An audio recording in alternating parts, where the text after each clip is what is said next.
السلام علیکم ورحمۃ اللہ وبرکاتہ۔ کیا حال ہے سب کا؟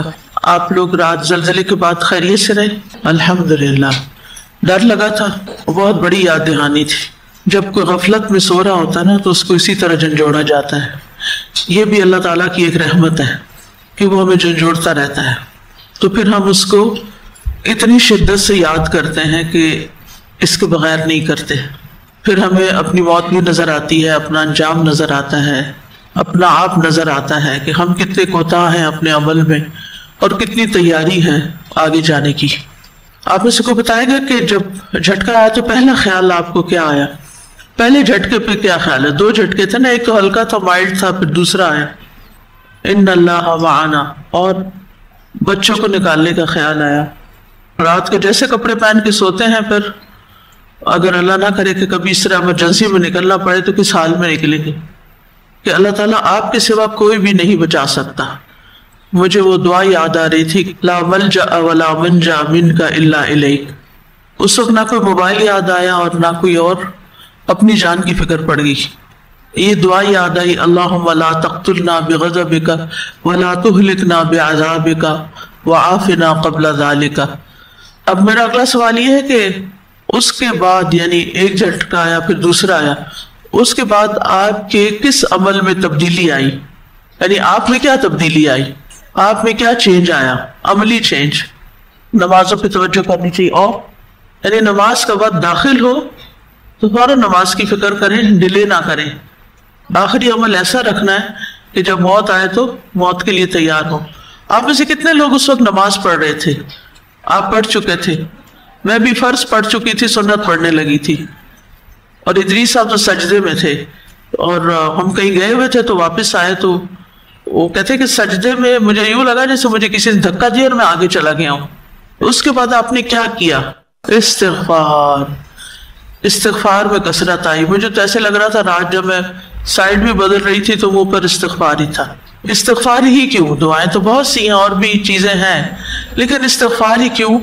وہ قرآن مجید میں آتی ہے نا ایک آیت، یعنی جب تک رسول اللہ صلی اللہ علیہ وسلم ان کے بیچ میں ہیں تو اللہ تعالیٰ ایسا نہیں کہ ان کو عذاب دے گا۔ جیسے پچھلی قومیں تباہ ہوئی تھی تو اس طرح آپ کی موجودگی میں آپ کی امت تباہ نہیں ہو سکتی، اور آپ کے جانے کے بعد جب تک لوگ استغفار کرتے رہیں گے تو اللہ ان کو عذاب نہیں دے گا۔ تو ہم سب کو بہت سنجیدگی کے ساتھ اور دل کے ساتھ استغفار کی ضرورت ہے۔ ہم غلطیاں کرتے بھی ہیں اور مانتے بھی نہیں ہیں، بس سمجھتے ہیں سب ٹھیک چل رہا ہے۔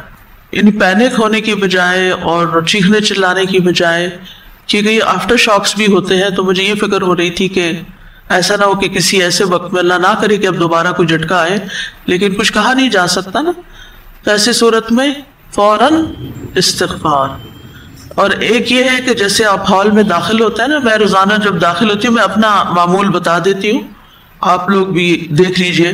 میں جو ہی دروازے سے انٹر ہوتی ہوں پہلے بسم اللہ پڑھتی ہوں، پھر اس کے بعد ربی انزلنی منزلا مبارکا وانت خیر المنزلین، ربی ادخلنی مدخل صدق واخرجنی مخرج صدق واجعل لی من لدنک سلطانا نصیرا۔ پھر 3 دفعہ میں اعوذ بکلمات اللہ التامات من شر ما خلق، اعوذ بکلمات اللہ التامات من شر ما خلق، اعوذ بکلمات اللہ التامات من شر ما خلق۔ تو جہاں کہیں بھی آپ کسی بلڈنگ میں داخل ہو، کسی نئی جگہ پر ٹریولنگ کر رہے ہوں، کہیں جا کے رکیں ٹھہریں، تو آپ یہ دعائیں پڑھ لیا کریں، کیونکہ اللہ سبحانہ وتعالیٰ سے انسان خیر مانگتا ہے تو اللہ تعالیٰ دعائیں سنتا ہے، اللہ تعالیٰ خیر عطا کرتا ہے۔ پھر اس کے بعد آپ نے محسوس کیا ہوگا کہ بستر کی طرف جانے کو دل نہیں کر رہا تھا نا، پتہ نہیں آپ کے ساتھ ہوا ہے یا نہیں، دل نہیں چاہ رہا تھا کہ اب سوئیں، ایسا نہ ہو کہ سوئیں تو کچھ ہو جائے۔ کس خیال نے مجھے اطمینان عطا کیا؟ تقدیر پر ایمان نے، کہ موت کا وقت، جگہ، ہر چیز لکھی ہوئی ہے اور اس سے میں بھاگ نہیں سکتی۔ قُلْ لَن يَنْفَعَكُمُ الْفِرَارُ إِنْ فَرَرْتُم مِّنَ الْمَوْتِ أَوِ الْقَتْلِ وَإِذًا لَّا تُمَتَّعُونَ إِلَّا قَلِيلًا، کہ تمہیں موت سے بھاگنا فائدہ نہ دے گا اگر تم بھاگو بھی، یا قتل سے بھاگنا، کیونکہ وہ میدان جنگ سے بھاگ رہے تھے نا منافق، تو بھاگنا فائدہ نہیں دے گا، اس کا یہ مطلب نہیں کہ ہم اگر زلزلہ آ رہا ہے تو خواہ مخواہ میں کسی ایسی چیز کے نیچے کھڑے ہونے جو گرنے والی ہو، یہ نہیں مطلب. یعنی انسان کو بچاؤ کرنا چاہیے. لیکن اب یہ کہ اس انگزائٹی میں آپ کو نیند ہی نہ آئے، اور اگر نیند نہیں آئے گی تو پھر نقصان کیا ہوگا. مجھے جو فکر لگتی ہے وہ یہ کہ اگر میں پراپرلی سوؤں گی نہیں تو میں صبح صحیح پڑھ نہیں سکوں گی، اور صحیح پڑھ نہیں سکی تو صحیح پڑھا نہیں سکوں گی، اور اتنے سارے لوگوں کا نقصان کر دوں گی. تو نیند بھی عبادت سمجھ کر ہی سونا چاہیے. تو اب نیند نہیں آ رہی تو نیند لانے کے لیے اطمینان قلب چاہیے ہوتا ہے، سکون چاہیے ہوتا ہے. تو اس کے لیے پھر تقدیر پر ایمان بڑا ضروری ہے کہ اگر اللہ نے مجھے بچانا ہوا تو مجھے اٹھا دے گا، بچا لے گا. اور اللہ سے اچھی موت ہی مانگنی چاہیے. اور پھر وہ جو دعائیں ہیں رات کو سوتے وقت کی، وہ ایک سے ایک بڑھ کر خوبصورت دعا ہے. ان امسکت نفسی فرحمها وان ارسلتها فاحفظها بما تحفظ به عبادك الصالحین. میں کہتی ہوں جن لوگوں کے پاس یہ دین نہیں، یا جنہوں نے یہ دین پڑھا نہیں، ان کی زندگی میں پھر کتنی مزری ہوگی، کتنی انگزائٹی ہوگی.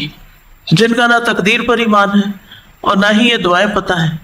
یہ دین کتنی بڑی نعمت ہے اللہ کی کہ ہر موقع اس کے متعلق ہمیں رہنمائی مل جاتی، اور اس پر اللہ کا شکر ادا کرنا چاہیے، کیونکہ شکر سے نعمتوں میں اضافہ ہوتا ہے. اللہ کا شکر ہے مسلمان ہے، اللہ کا شکر ہے ہمارے دل میں دین کی محبت ہے، اللہ کا شکر ہے کہ جس نے ہمیں دین سیکھنے کی اور سکھانے کی توفیق عطا کی ہے. اور جو اس کام میں مشغول رہتا ہے اس کے لیے سمندر کی مچھلیاں تک دعائیں کرتی رہتی.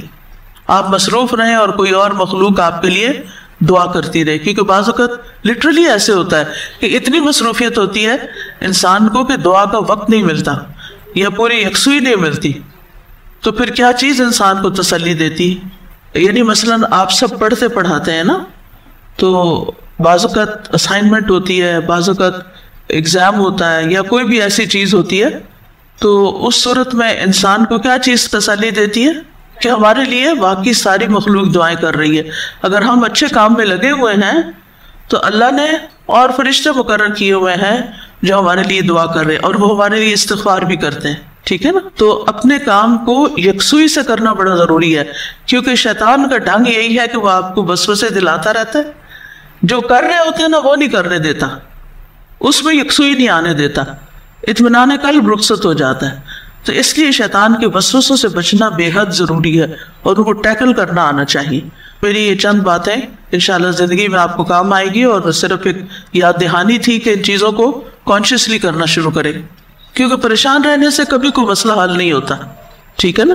جاپان میں آنے والے زلزلے اور سونامی کی وجہ سے ہر شخص متاثر ہے. جن لوگوں پر براہ راست مشکل آئی ہے وہ تو آئی ہی ہے، لیکن کوئی بھی دل رکھنے والا انسان اس واقعے سے متاثر ہوئے بغیر نہیں رہ سکا. وہ سوچ رہی تھی کہ ایک دن پہلے جاپان کے لوگوں کو یہ معلوم نہ تھا کہ کل ان کے ساتھ کیا ہونے والا ہے. یہ ہم سب کا معاملہ بھی ہے.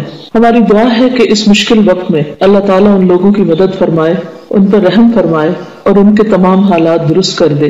لیکن سوچنے کی بات تو یہ ہے کہ یہ واقعہ کسی کے ساتھ بھی پیش آ سکتا ہے. ایسی جگہ پر ہمیں خود کو رکھ کر سوچنا چاہیے کہ کیا ہم نے اپنے کل کے لیے کچھ تیاری کر رکھی ہے. اس موقع پر نبی صلی اللہ علیہ وسلم کی ایک حدیث ہماری بہترین رہنمائی کرتی ہے. رسول اللہ صلی اللہ علیہ وسلم نے فرمایا، 7 چیزوں سے پہلے نیک اعمال میں جلدی کرو.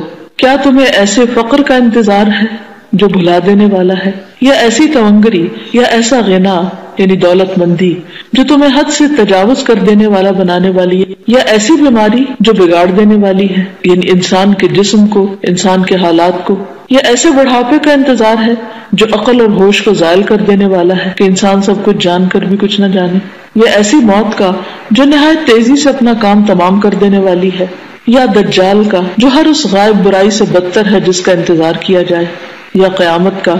بس قیامت تو بہت ہی ہولناک اور نہایت تلخ تر ہے. اللہ تعالی ہمیں آنے والے تمام حادثات سے محفوظ رکھے، ہمارے ایمان کو محفوظ رکھے. آپ سب کے لیے نیک دعائیں. السلام علیکم ورحمۃ اللہ وبرکاتہ.